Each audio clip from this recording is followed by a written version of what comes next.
David, welcome to Marrakech. Thank you. It's my first time here. It's so wonderful to have you here. Before we start, I just want to remind everyone that David is receiving a tribute award tomorrow, and there will be a great tribute, which will be followed by a screening of his wonderful new film, The Shrouds. You should definitely clap for that. Thank you.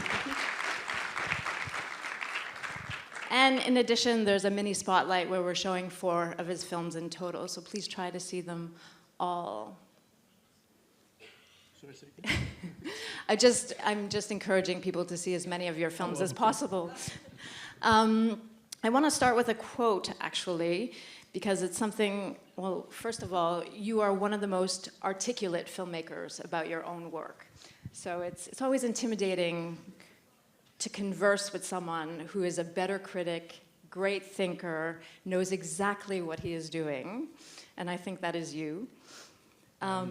I was that. I don't know if I still we'll see. On verra. Yeah. I think so. But just a quote for all of us to think about during this conversation, and it's something that I think about a lot when I see each of your films. And you had said, I think of human beings as a strange mixture of the physical and the non-physical, and both of these things have their say at every moment we're alive. And I think that this is so prescient in all of your work. Do you still feel that way? Yes, I would say so, even more than before, yeah. It's the mantra in my last movie, before The Shrouds, was Crimes of the Future. The mantra was, body is reality. And that is my understanding of human life. It's very physical. And I think that we are a body, and when the body dies, we die, that's it. And so that has really been the basis of my understanding of human life, and it shows in my cinema, I think. People have asked me why I'm obsessed with the body, and I say, well, that's what we are. You know, if you're making films about the human condition, you must address the reality of the body. And of course, as a filmmaker, the thing that you photograph most is the human body. That's your subject. Everyone, unless you're doing a documentary about moose in northern Canada, you are photographing human beings and their bodies. So that's you have to be obsessed with the body if you're a filmmaker, even if you don't recognize it as an obsession. I think we have a number of film students here and aspiring filmmakers, and I think that it would be really interesting to go back to the origins. So you just mentioned Canada. We're both Canadian, so it's lovely to be here together, slightly uncanny. But to talk a little bit about what the impetus for you to become a filmmaker, and I know you studied both science and literature at the University of Toronto. What was that moment where you knew you wanted to be a filmmaker? Well, I had always seen films as a child, and one of the stories I can tell is that every Saturday in Toronto, you would have a whole flood of a river of children going to a cinema in Toronto. And in those days, the parents weren't so worried about watching everything their children did. We would just be a lot of children on our own going to the cinema. And we would watch mostly American films. It would be cowboy movies or pirate movies and cartoons and so on. And I was growing up in a section of Toronto that was becoming very Italian. And across the street from the Pylon, which was the theater that all the children went to, was a small new cinema called The Studio.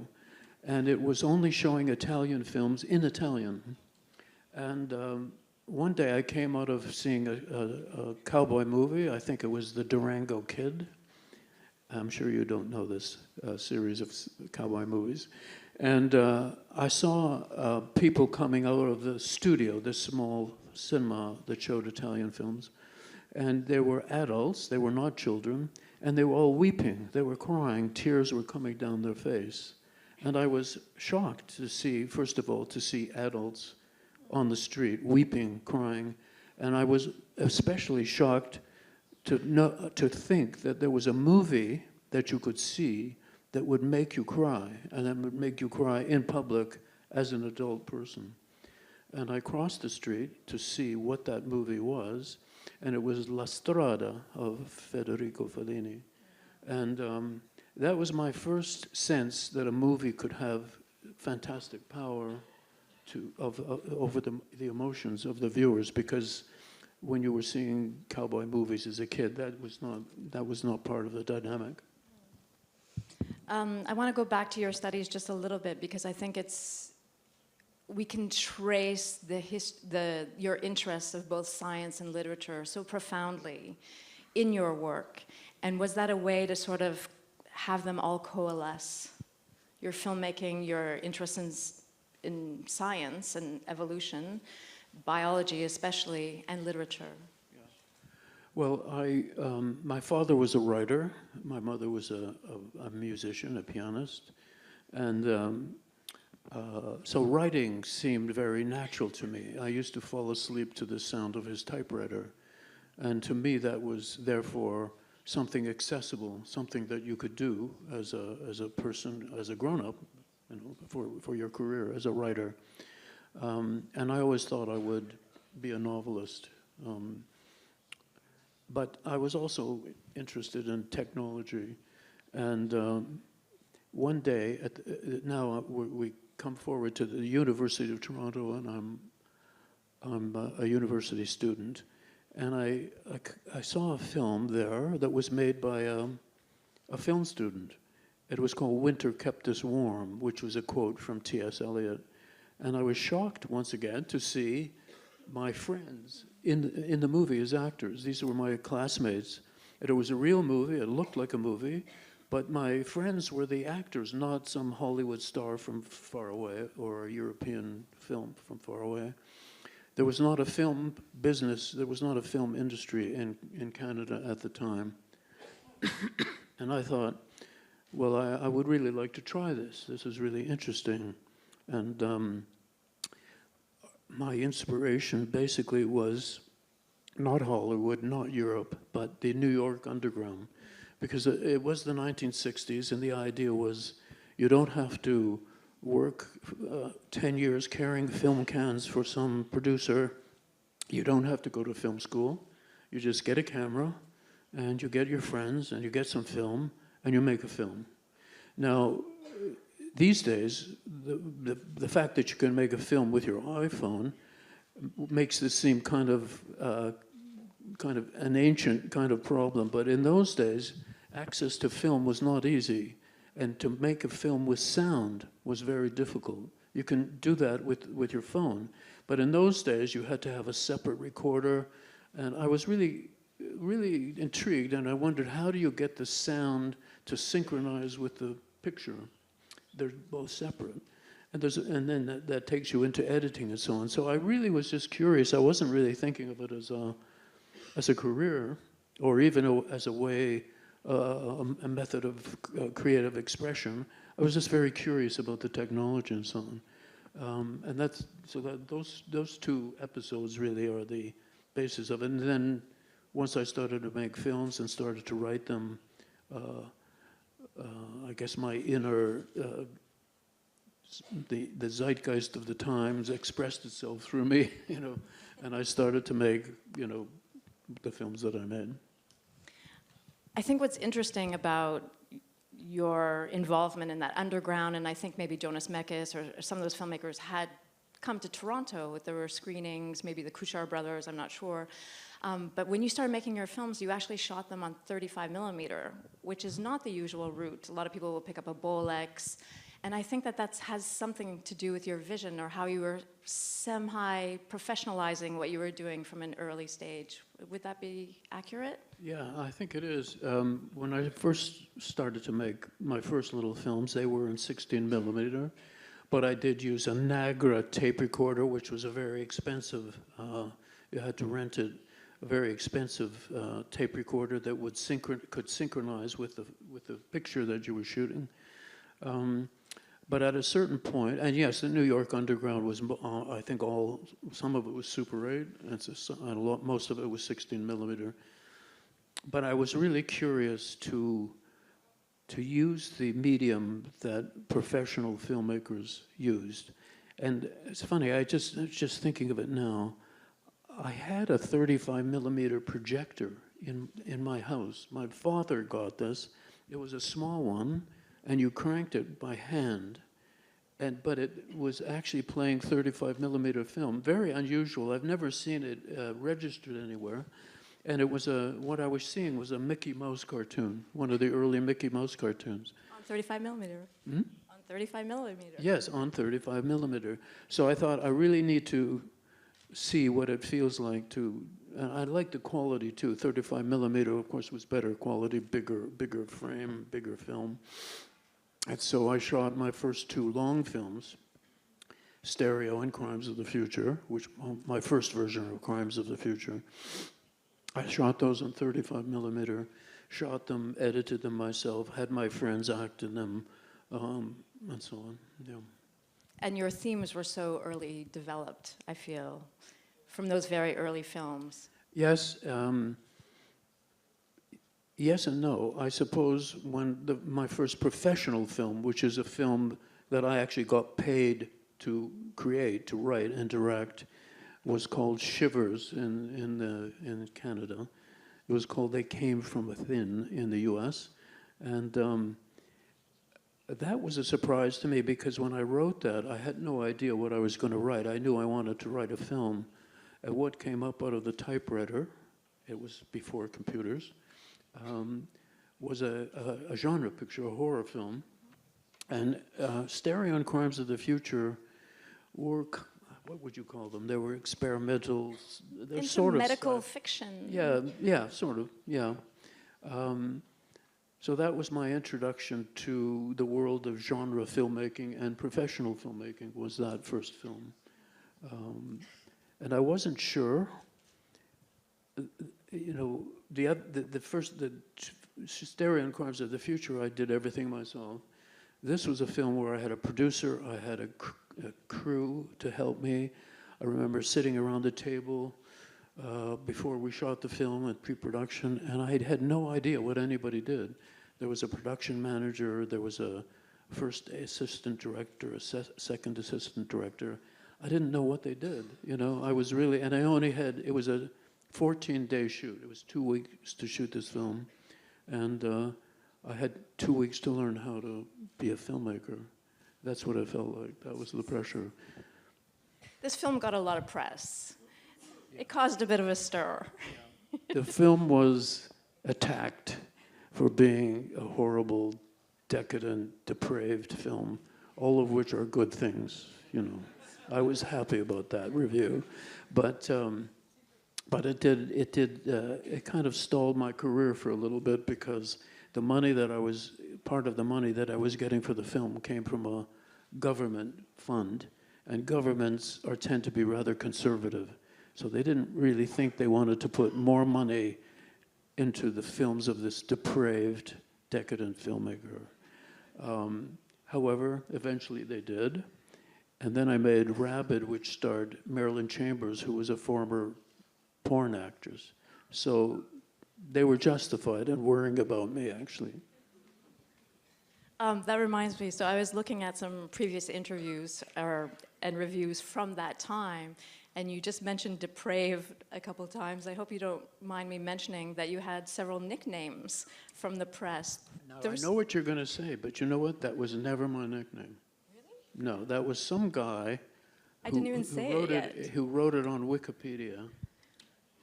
Dave Depraved, you're talking about. Well, there was Baron of Blood. Well, Baron of Blood, I called myself the Baron of Blood. But I admit to that. But at least I didn't say I was the King of Blood. I was only the Baron of Blood. Okay, that's not bad. I was modest. I was very modest. But honestly, we were kind of kidding around because at that time I got to know John Carpenter, John Landis, Mick Garris, and we were sort of playing at promoting ourselves in silly sort of ways. So it wasn't very serious, really. Okay, I won't mention the other one then if it's not true. Yes, so yeah. Forget about it. That guy lied. I'd like to meet him. He called me Dave Depraved, and he said that was my nickname, And it was completely untrue. Nobody had ever called me that until he did. Or she. Could have been a she. Could have been a she. Could have been a she. I'm just curious, did you have anything to do with the name change for Shivers into the US, or did that come from a distributor? No, I think it was common, and it still is common, that in different countries, a film will have different names. But did you have a say in that? No. Okay. No, that was, we were happy to get US distribution. And the company that was releasing it, they had the right really to call it whatever they wanted, you know. I mean, in those days, you weren't really consulted, I don't think, very much. You know? I mean, what's really extraordinary is that you were setting a precedent in Canada. There were no real horror films or genre films at the time. They were known for documentaries, the NFB documentaries, you mentioned Moose, you know, there's a lot of agricultural documentaries. So you were really paving a path for yourself. And I was wondering what that was like. Well, I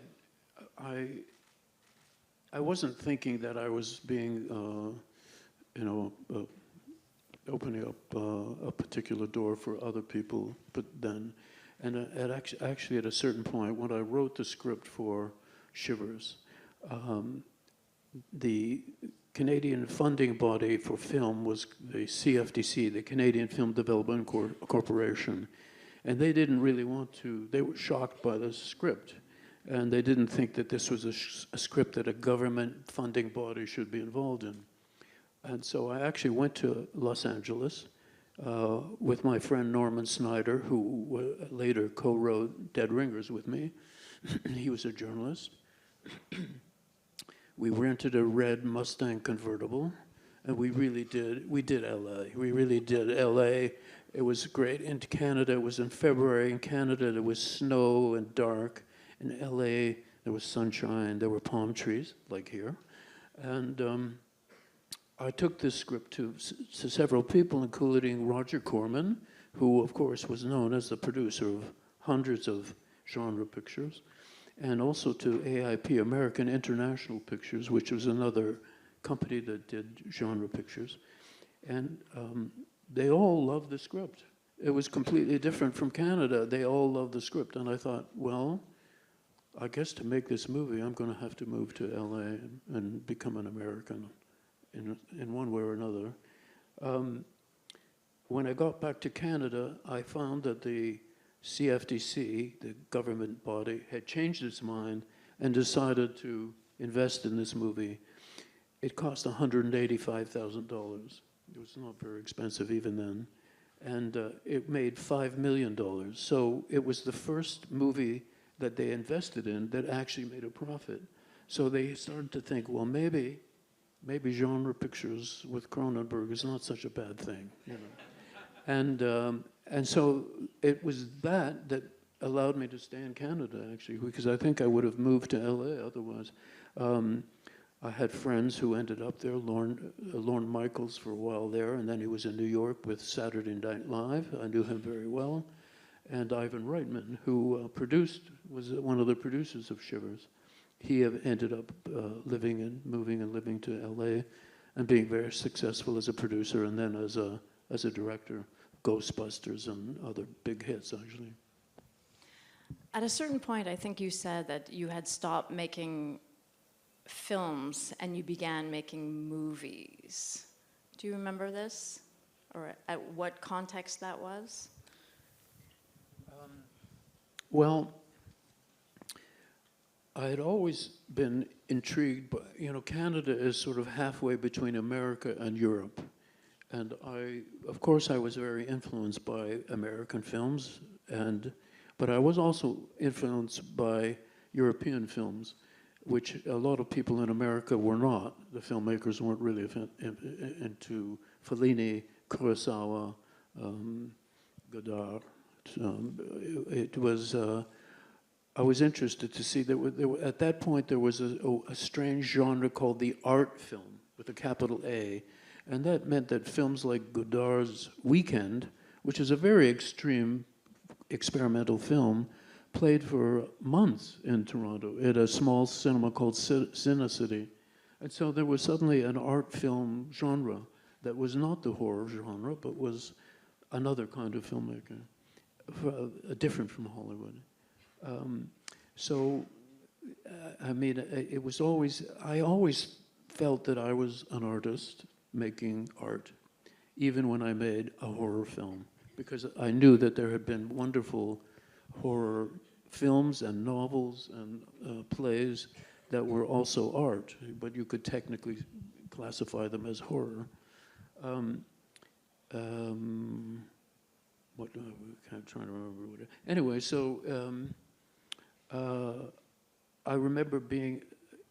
I was in LA and I was doing a talk show with John Landis, John Carpenter, Mick Garris, and me, and we were talking about film and what we were doing. And then after the show was over, they came up to me and they said to me, you know, you did a strange thing. And I said, well, what? You said that you were an artist. And I said, well, yeah, I am. I mean, that's what I am. And I realized that they were, because they were genre filmmakers, I think, they were afraid to say that they were artists. That would be considered pretentious. But of course, I was pretentious, so it didn't bother me. But I also meant it. And I wasn't living where they were, which was in a place where Steven Spielberg could start making movies in his 20s because everybody in his family worked in the film business. But where I was, nobody worked in the film business. So I had a different outlook on what I was doing from the LA guys.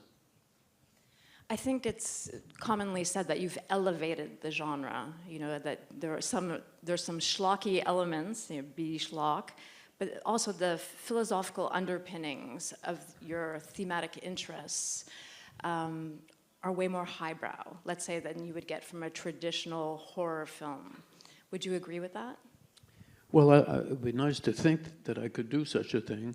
But I remind you that Ingmar Bergman made a film called Hour of the Wolf, which is definitely a horror film, and he was, of course, a great artist, filmmaking artist. So I don't really think I was the first, but I was involved in, let's say, insisting that a horror film could be a great film. And then later, you know, I didn't really think much about the genre. I never felt that I must stay within the genre. So when I made a film like Dead Ringers, is it a horror film? Is it a romance? Is it a drama? Is it a tragedy? It doesn't really fit directly within the genre.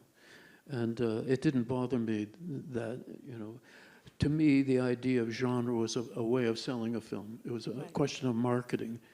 If you made a horror film, the distributor in each country knew what the audience for that film was, and they could really market it. If you made an art film like, let's say, Crash or Dead Ringers, very hard to figure out who the audience is for that. Maybe there is no audience. That's the other thing. Oh, there is. Yeah, well, it turned out that there was.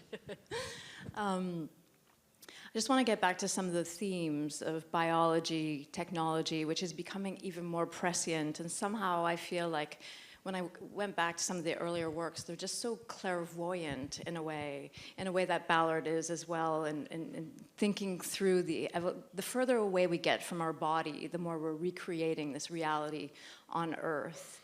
And yeah, I just wanted to talk about this prescience that is in your work, and maybe we'll show a clip from Videodrome. We have two very brief clips that we're going to show back to back, and then we can discuss this idea of media prescience. Yeah, I haven't seen that for a long time. Well, when you have Debbie Harry's lips to work with, you have a lot of power. Yeah, there's so much to talk about in these clips, but how did you get her to be in the film? I asked her. I mean, she was pretty cool, you know, and still is. So I think that's her biggest role. I mean, she's done some smaller things, but... Yes, that was a major role for her. And it was interesting because I told her, you know, all the things that you have learned and refined about performing, because she was a wonderful performer as a singer with Blondie. I said, they're no good in film. They're too much, too extreme, too exaggerated, and you have to get to be much more subtle. And so that was the sort of, our working agenda on that film. Whereas, of course, Jimmy was an experienced actor and so on. So, but for Debbie, it was a real difficult transition from her stage performing to film. To toning it down. I mean, I think she's phenomenal in it. Well, she's got natural charisma, and she had to rely on it. She had to trust it. She didn't have to exaggerate it. That was really the main directing that I gave to her. This has become such a cult film. Of course, your films have now spawned slogans, as you know, long live the new flesh. There are T-shirts with this slogan on them in Canada, the US. I haven't seen any in Marrakech yet. But, and then, of course, now with Crimes of the Future, surgery is the new sex. So you're very good at coming up with these slogans. Well, it's my characters who are coming out with the slogans. It's not me. It's not me, I swear. No, it's when you are writing a screenplay, you are really being an actor, and you are becoming each character. And the characters sometimes are very tough. Once they start to exist, they start to tell you what they want and what they don't want, and you listen to them. And some of them are very opinionated, so they have their political ideas and their creative ideas, and you have to let them go for it. I wouldn't say that it's me then, it's them. I blame my characters. I had actually forgotten that this was a universal title. It seems very risque to be a studio title. How did that come to be? Well, it's true. People talk to me about my relationship to Hollywood, and I usually say, well, I never actually did a studio movie, but I forget about this one, which was very strange that Universal, which was a very big, very commercial, very conventional studio amongst Hollywood studios, would be interested in becoming the distributor, not really the producer, but the distributor of this film. And there were some executives there, some people there who, they understood the film, which is, I must say, in Hollywood, it's unusual because usually people are very mainstream oriented, it became a universal picture, which it was unique because I don't think I've ever done another big studio movie directly. The Fly was Mel Brooks. We're talking about this one next. Yeah, and Fox and so on. Yeah. I just want to go back to the ideas in Videodrome and the sort of, very Marshall McLuhan, the medium is the message here, and following it through to where we are now with our personal devices and being permanently online and connected to these non-stop broadcasts and sort of mind control.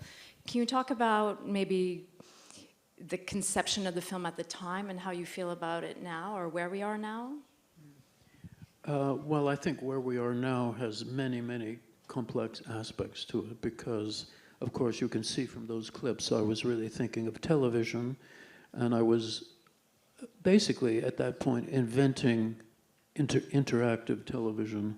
There are other scenes, as you know, that are almost like doing a FaceTime with somebody, which of course, when the movie was made, did not exist at all.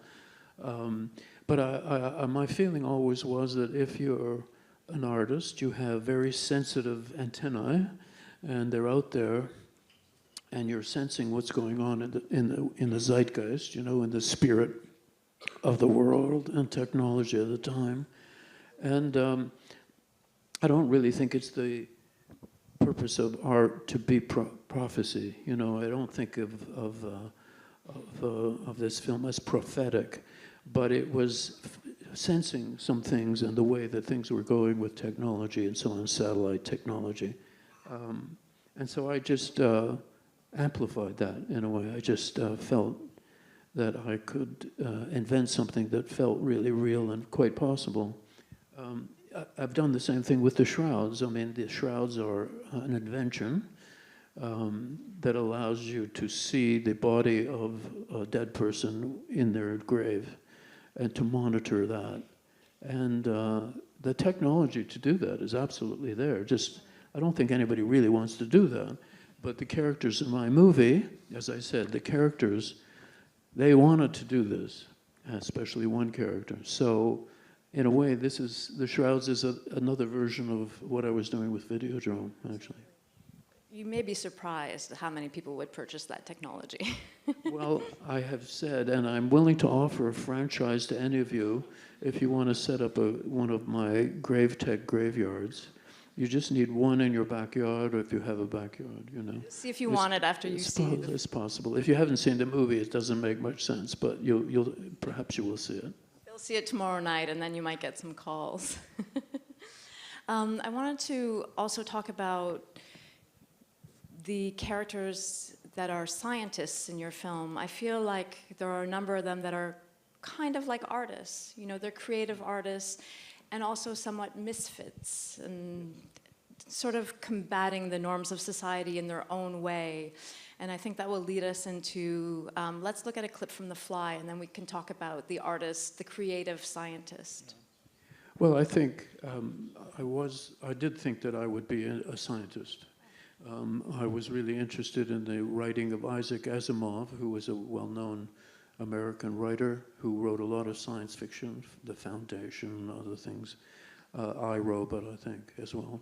And but he was also a practicing professional scientist, and I thought maybe I could do those two things because I had an affinity for both of those things. I liked science. I was intrigued by science, and so I thought at that point I would, and I went my first year at the University of Toronto. I studied organic chemistry, and I thought I'm going to do this. But then I realized that I prefer to invent my science rather than actually spend a lot of time in the lab doing boring experiments to discover the reality. So I thought I will just, in my work, I will invent science instead of studying science. That's basically what happened. Yeah. Can we please see the clip for The Fly?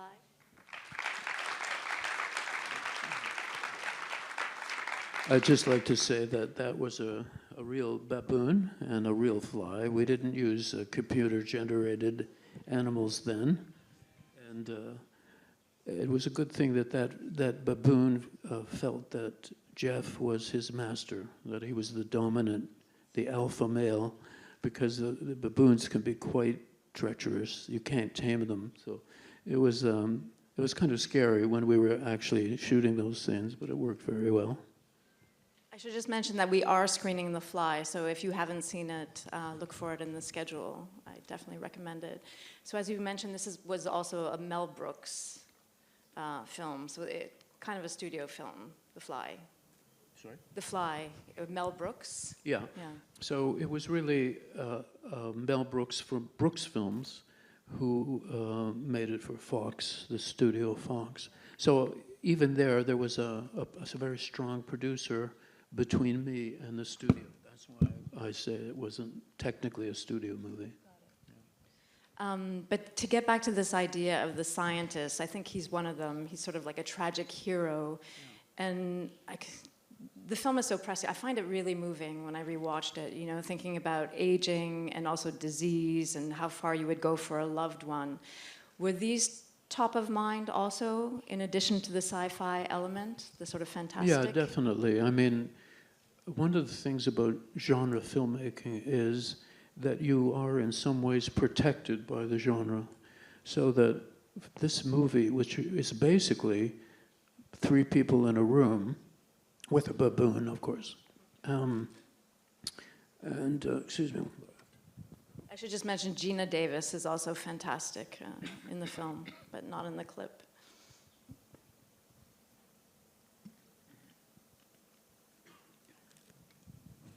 Yeah, I've been talking a lot, so. It's really the story of a beautiful, very tall couple, in fact, Jeff Goldblum and Gina were a couple at that time. They were together.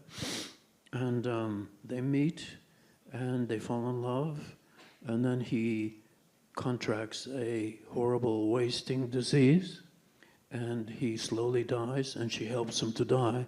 And that's really the story. And it's not a very uplifting story if you say it just that way. But when it becomes a sci-fi movie, a horror movie, in which there's a telepod that transports people through the air, suddenly it's a bearable story. It's not so, it's still a romance and it's still a tragic story, but it's not as heartbreaking in a way as it would be if you did it in a realistic way. And I think that's how I felt, that the genre can let you do things that you couldn't do outside the genre. Those telepods are amazing. The structure, I think we have some in our archive at TIFF. We have a number of David's props at TIFF, which is great. Some are displayed in our lobby.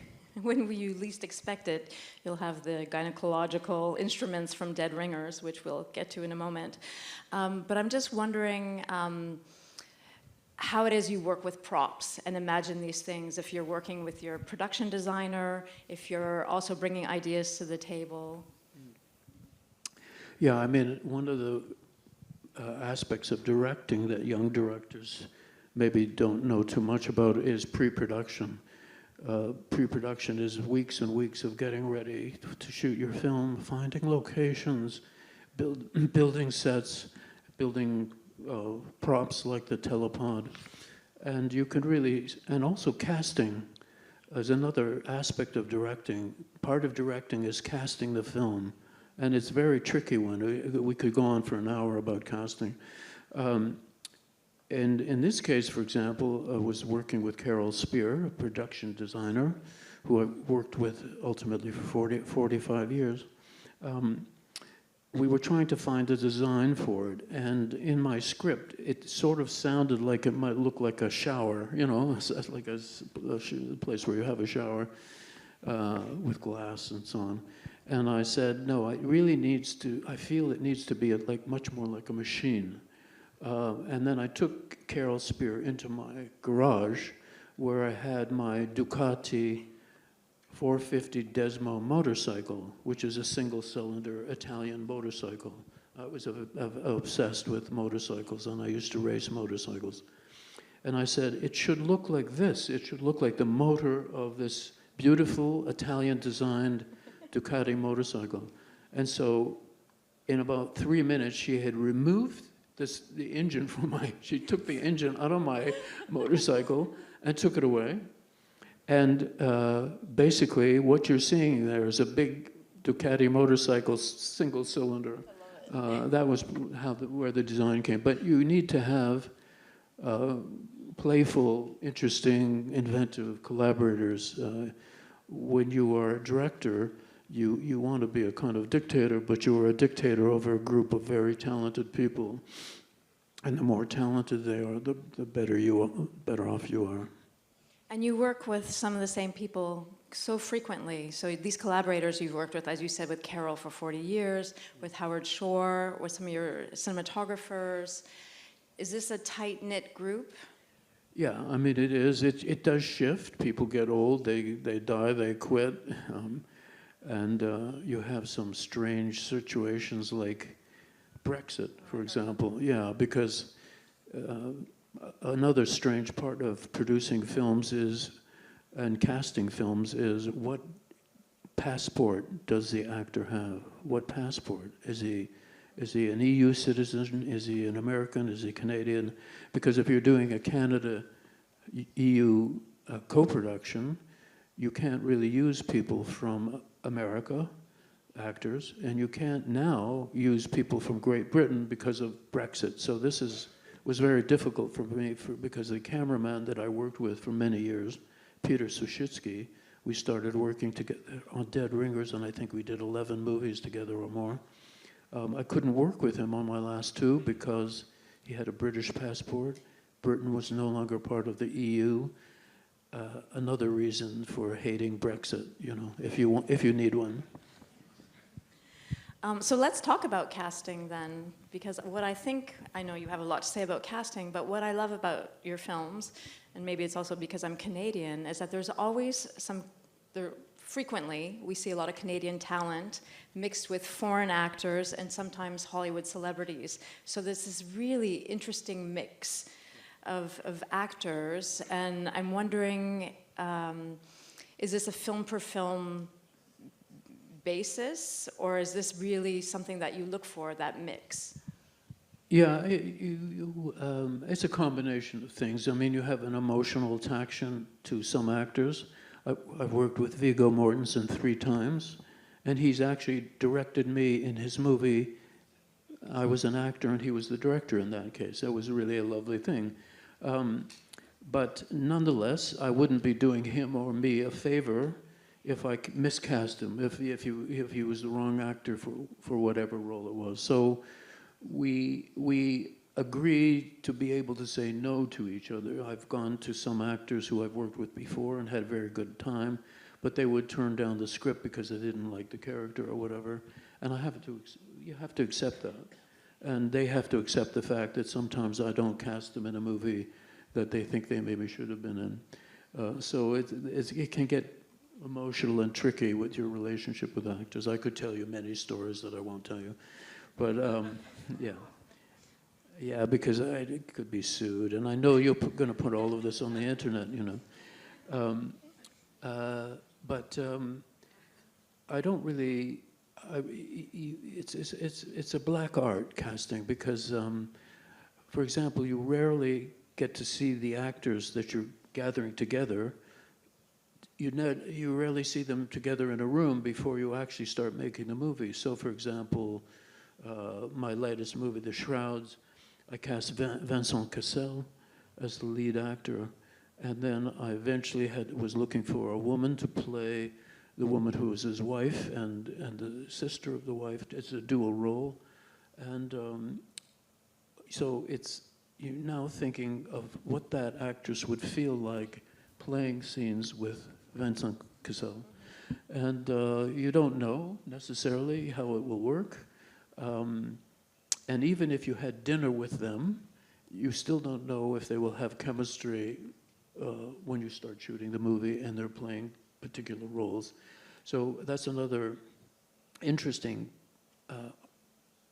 ability of a good director, is to somehow be able to anticipate what that chemistry would be, and that it should work. I mean, I think everybody's seen movies where you have a couple, man and a woman, who are supposed to be lovers, and you just don't believe it, you just don't feel it. It's not that they're bad actors, but somehow that's just not there. So it's a very mysterious thing and very hard you can't really learn it. It's an intuition, I think. Like an energy, like an energy or a dynamic. Yeah. You have been called, though, a actor's director. I think actors really adore working with you. It sounds like you have lovely sets, and you're probably solicited quite a bit by actors. At least that's what I've heard, that everybody wants to work with you. Well, yeah, I mean, a lot of actors have let me know that they would be interested in working with me if it worked out. And of course, I'm very proud of that, because there are directors who are very good with the visuals and the cinematography and the camera moves and so on, but they're not really that sensitive to the acting, and vice versa. Some who are very good with actors. A lot of theater directors start off with being very good with the actors and the dialogue, but they don't really know yet how to use the camera to enhance that, and it takes a while to learn that, or you might not have the sensibility to do that, in which case you do trust your cinematographer, you trust your cameraman to help you with that. So you have a lot of people on your set who are there to help you, especially fill in with the things that you're not really very good at, so you can kind of steal from them and pretend that you are good. That's my approach. On the note of casting and brilliant performances, we now have a clip of Dead Ringers. Well, speaking of cinematography, that first shot with the two men walking together took 3 days to shoot. It wouldn't take that long now, but in those days there was no digital, it was pre-digital. And we used motion control cameras, and it was a very tricky shot to shoot. And the whole idea was that you should not notice that it should just be a normal shot with two actors who happen to look identical. There was a lot of things that I had to invent technically to make that movie, including a monitor system, which was very primitive at the time. We're very used to it now, that you, on a set, everybody has a monitor and they can see what the camera sees exactly, including the quality of the lighting. But in those days, it was little monitors, black and white, very grainy, and I had to encourage Panavision, which was the company that was renting the cameras and built the most impressive professional studio cameras, to design for me a monitor that would show two halves of a frame, a half of one frame, a half of another frame, so that I could make sure that the two Jeremy Irons were looking at each other and so on. It was very tricky. And eventually Panavision offered that technology to other people, but at that time it was sort of first kind of revolutionary in a very invisible way. The whole idea of special effects really is that you should not notice them. The sight lines are incredible. That was the first thing I noticed. But also, just in terms of building these two characters, Bev and Elliot, there's a lot of costuming that went into it. And just talking about Jeremy's performance with his posture, and just wondering if there are any anecdotes about shooting this for him. Yes, well, Jeremy, of course, was... I had offered this role to 30 actors in North America, Canadian and American actors. And they all said no. They were afraid of it. Not just because it was twins. You would think that an actor would be really challenged to play twins, but they were afraid of it because the twins were very close to being the same. There wasn't like one crazy twin and one, mild-mannered twin. They were very real. They were very real people, and also gynecology. A lot of American actors did not want to play the role of gynecologists. You can do a sort of a social study of why that might be. And I will just add as an aside that in Viggo Mortensen's film that he directed me in, I play a proctologist. And I do it very well, I'm told. The first actor that I went to who was not North American, either Canadian or American, was Jeremy. And he was not afraid, and he was really interested to do it.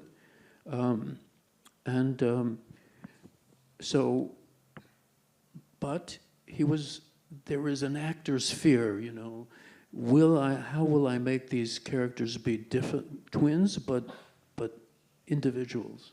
And it's a real acting challenge. And when Jeremy won the Oscar for the next year or 2 years for what? Do you remember the film? Which one did he win the Oscar for? Anyway, he won an Oscar for somebody else's film, and when he accepted the Oscar, he thanked me. And I think the reason he did that was because he elevated himself to a different level with this movie, and it made people notice him more. And so that when he did his next, I think it was called Reversal of Fortune, he won an Oscar for that. But it was the film after Dead Ringers. Anyway. He was experimenting with hairstyles and with all kinds of things. And I said, Jeremy, you really have to trust. I mean, he's, of course, an incredibly experienced actor at that point. But I said, you have to trust yourself. And the dialogue gives you the character. So you can see from that he has one character is a little messier than the other, but he finally found something that made him confident, and it was posture. Elliot, who is the more controlled and more dominant twin, would stand on his heels. He would stand with the weight on his heels, which make his posture very erect. I would just mention also in the film there's a really great Canadian actress, Geneviève Bujold, who is the women that they're speaking about. And if you get a chance to see the film, I highly recommend it.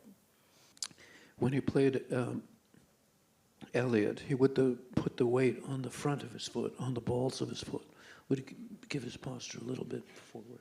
Not exaggerated, not a lot. And that was all he needed, really.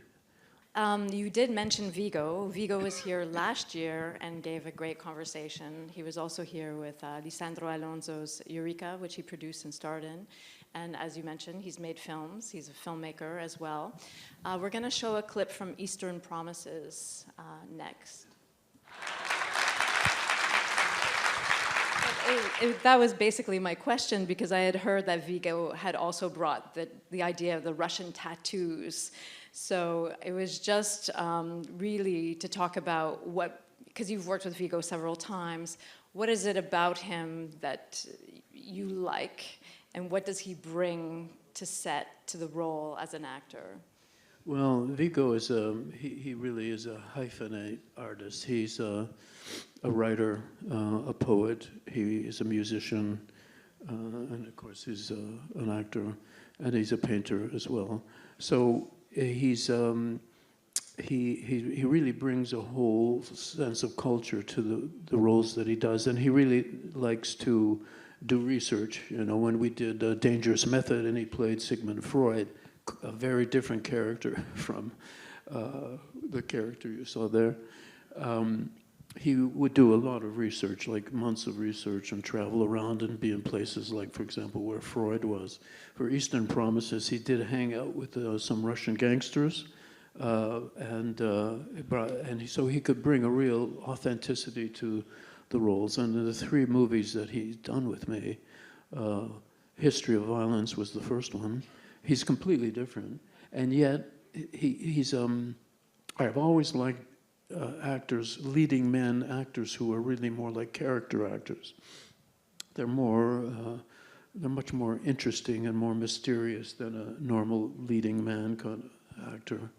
And Vigo is a perfect example of that. Plus, he's a wonderful, really wonderful human being, and is really great, and also very funny. So we get along. There's usually a lot of humor on my sets, and we had a lot of fun with Eastern Promises. Yeah. Wonderful. Something that is in the film that recurs in some of your other films is like this idea of an underground or subculture. And here he's also an infiltrator, but that comes up again, and in Crash in particular, you know, you have this collection of people who are hurt, who have been in car crashes and then are sexually aroused by those crashes. But this idea of subculture seems to be of interest to you. Yeah, because there's usually a dominant culture wherever you live, but it's only a dominant culture. It's not the only possibility. And human beings have never been satisfied with the status quo, including the status quo of their bodies. I mean, since the beginning of human society, we have been tattooing our bodies, we've been doing surgery, we've been changing the way we dress and so on. We've never been really totally satisfied with our bodies. We're constantly messing around with that. Very much more now that there's more ways to mess around with your body. And it's the same with culture, the idea that within a culture there is a subculture of people who have a specific interest. Of course, you see it now very clearly on the internet, where you have forums that are for people who have a special interest in parakeets, maybe? I don't know. But so you get many subcultures. But I think it's just a normal human response to the difficulty of living, you know, the strangeness of being a human being. That's my feeling about it. So yes, I'm interested in these subcultures that have their own protocols, their own rituals, their own semiotics. I have an Italian friend, Donato Santeramo, who is a oh my God, my mind is completely gone. But he specializes in the semiotics. He's a semiotician. He specializes in the semiotics, which means the way people speak and their symbols and their rituals. He specializes in that of Italian gangsters and the mafia, of course, all of that. There's a whole subculture of subcultures, in other words. But I think that there's a real melancholia that runs through that film. And we have to wrap up shortly because I want to make sure that we have time for audience questions, even though I have so many more of my own, but we'll take that offline.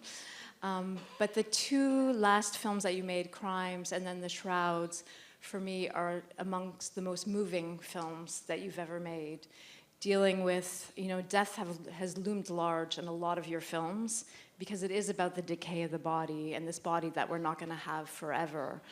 And in Crimes, of course, there's a regeneration of the body that's moving post-human and dealing with kind of the ecological disaster that we've created amongst ourselves. And I don't want to get too much into it in case you haven't seen the film. And then that will lead us into The Shrouds, which I would like you to introduce from your standpoint, and then we'll show a clip. To introduce The Shrouds? Well, yeah, where it came from.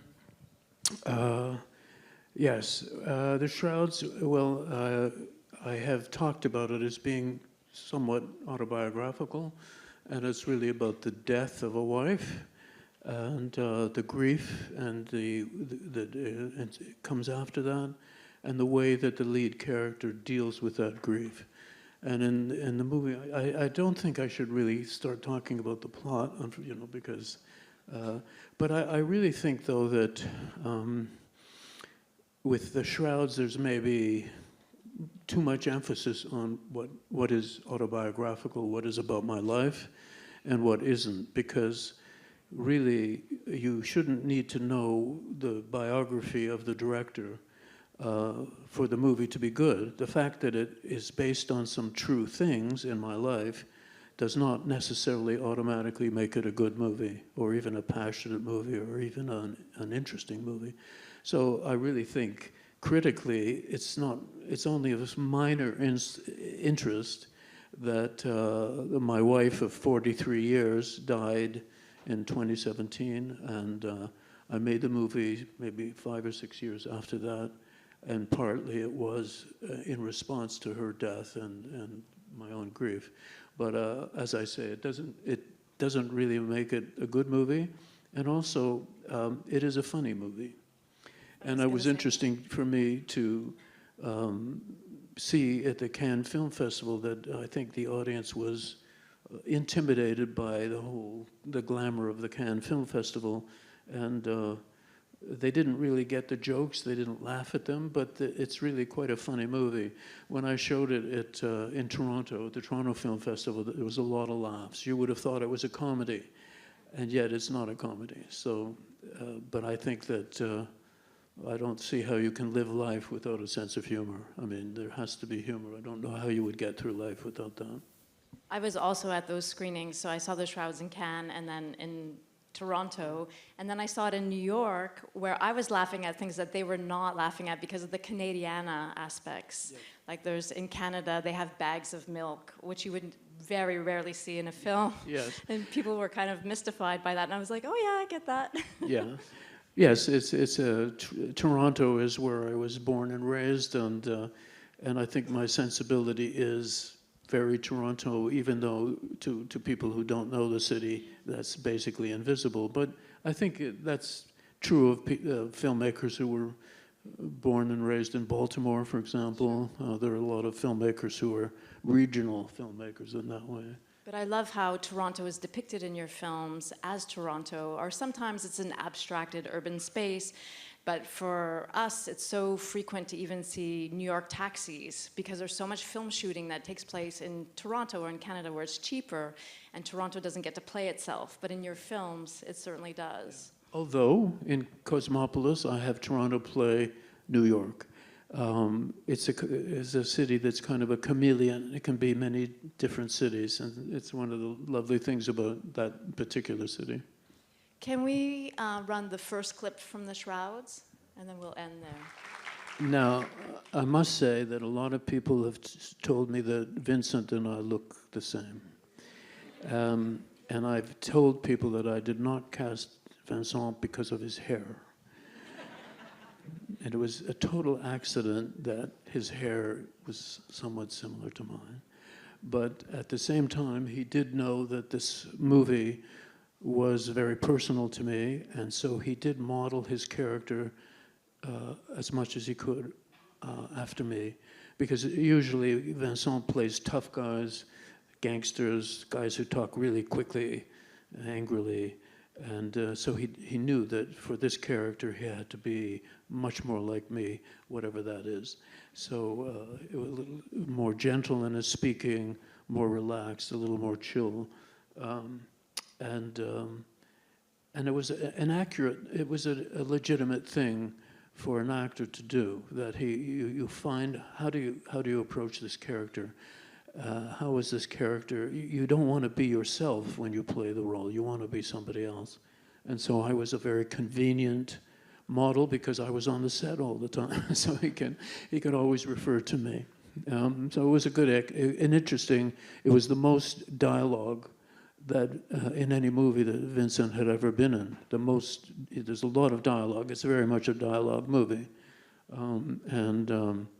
It was quite a challenge for him, and I think he was quite brilliant in it. Mm-hmm. And you've already mentioned this, but it is quite funny, so I wanted to end on the humor in your films, which you've already discussed. But I think sometimes when people are not, they only know your work at a surface, or some of the names of the titles, or they know that it can be gory, that there's an exploding head in one film, or there are certain scenes that get excerpted on YouTube, but that there's a lot of humor in the films, and I think that there's also a strain of romance to some degree. Yes. Oh yes, no, I'm a total romantic actually. So if I said that all of my films are love stories, you might laugh at first, but then if you really study them, I mean, you could see The Fly more obviously, but even Dead Ringers, even, they're all about love in one way or another. I don't mean to be kind of syrupy and sentimental. I'd hate to be sentimental, but it is one of the most basic dramatic aspects of human life, is the phenomenon of love, not just amongst men, women, and children, but just communally even. And despite the obvious, genre aspects of my filmmaking, I think they're, I wouldn't say they're romantic comedies, but they are romances. Certainly, beautiful ones. Do we have time for audience questions? We do. We have time for a few questions. Over here with your arm up. I think there's a microphone coming to you.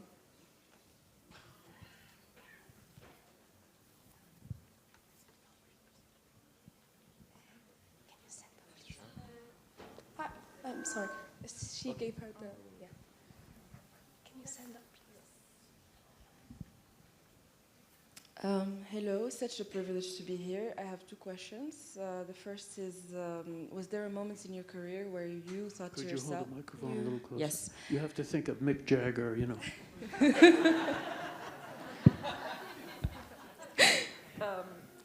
Was there a moment in your career where, with yourself, you said, there's no way I could get away with this? And what was it, and how did it go? My second question is, you spoke about subcultures, and I would like to know if there's a contemporary subculture you're interested in. Thank you.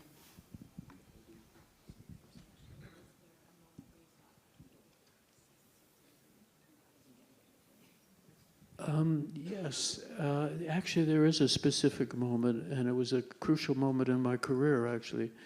Interesting, nobody's ever asked me that. It was with Rabid, my second movie, my second commercial movie, and I was doing that with the same producers who had done Shivers. And it was the story, I don't know if you know this movie, Rabid, but it is about an epidemic that is induced by surgery on a woman who has a motorcycle accident. And she eventually develops a new organ in which she sucks blood, and you know, it's one of those things. One of those obvious things. Excuse me. Just a minute.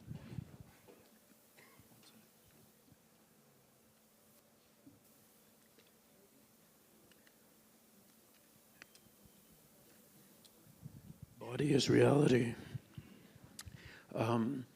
And at a certain point, I wrote the script, and the producer, who's John Dunning at Cinepix in Montreal, because I found a company in Montreal that was interested in producing movies, and they had some success with that. And I had completely lost faith in the movie, I mean, in the script that I wrote. I thought, wait a minute, this is actually ridiculous. I mean, you can't make this work. It won't work. Can't be a good movie. And he had to talk me into it. You know, he said, no, you're going to find a way because there's something really compelling about this, and so on and so on. And eventually I did make the movie, but I really needed the support. I really needed his enthusiasm. And it ended up with, I think I mentioned Marilyn Chambers, who was a porn star who was really interested in doing straight movies and not porn. And she was famous for being a very, a classic American beauty. She had actually done advertising for Ivory Snow, if you can imagine, Ivory Snow washing detergent.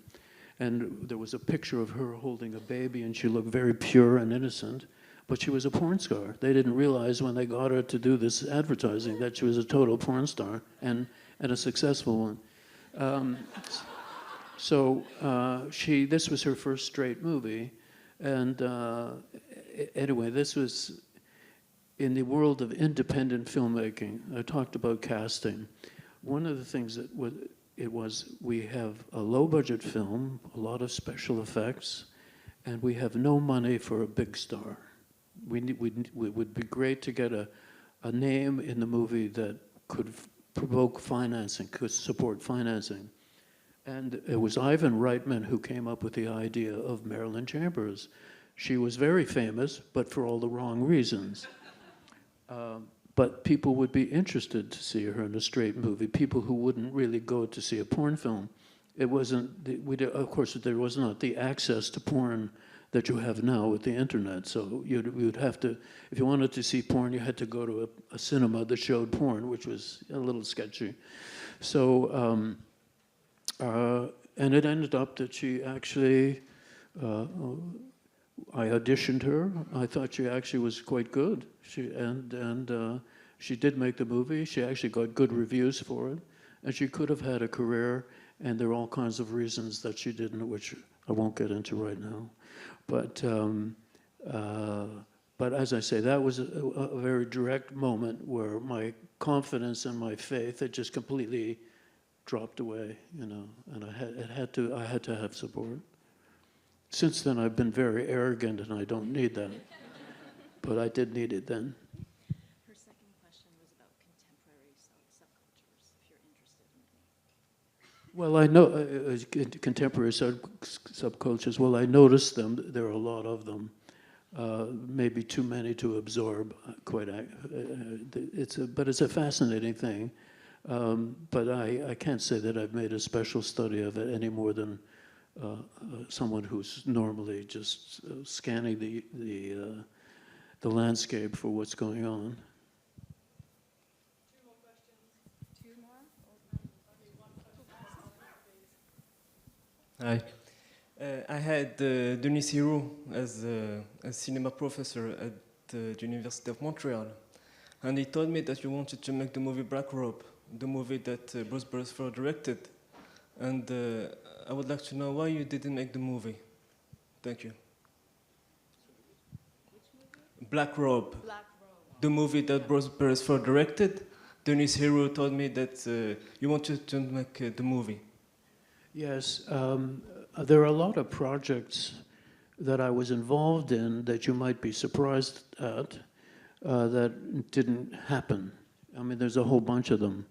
One that you might be amazed at was a movie called Flashdance. And the producer of that movie was totally convinced that I was the right one to direct it. And I said to him, I will destroy your movie if I direct it.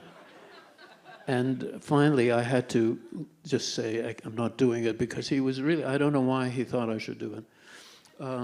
I was involved for a long time in Total Recall because I really liked Philip K. Dick, the science fiction writer. And I was involved for a while in making Total Recall, and that fell apart. There are stories of each of those things. Black Robe, yes, I almost forgot about it, but Black Robe was a novel that I was very interested in. It would have been very controversial because it wasn't, it was, of course, about a Catholic priest in Quebec, in Canada, and his involvement with the indigenous population. And so you would have to recreate the life and the social structure of indigenous people. And in the book, it was quite extreme, very extreme, and I think accurate. But it was not politically correct. It was not necessarily showing anybody in a really very good light. And ultimately, I realized that the producers of the film really wanted to make it a lot less upsetting, a lot less disturbing. And I thought once again, I would destroy their movie, and we would have a lot of disputes about what the movie should be. And so I thought the movie, as it was finally made, was interesting, but it could have been much, much more interesting, much more revealing about the clash of the Catholic Quebec structure, the religious structure, and the indigenous society of the time.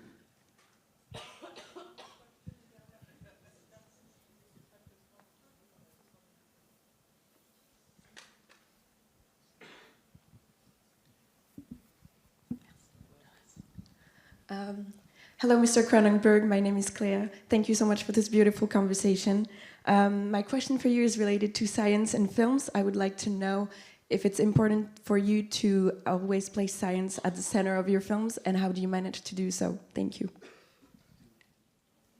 How do you manage to make science the center of your films? Well, I don't really think science is the center so much as, I mean, science is everywhere in all the phones that you're carrying, the technology and the science there. It just comes naturally to me, as of course, if you have a scientist who's one of your characters, that makes it obvious. But technology, I mean, we've always, as I say, humans have not always accepted their bodies or the world as what it is.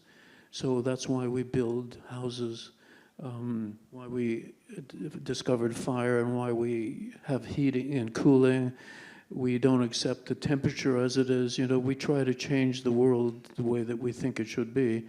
And so to me, that's just a natural human impulse to not accept and to change.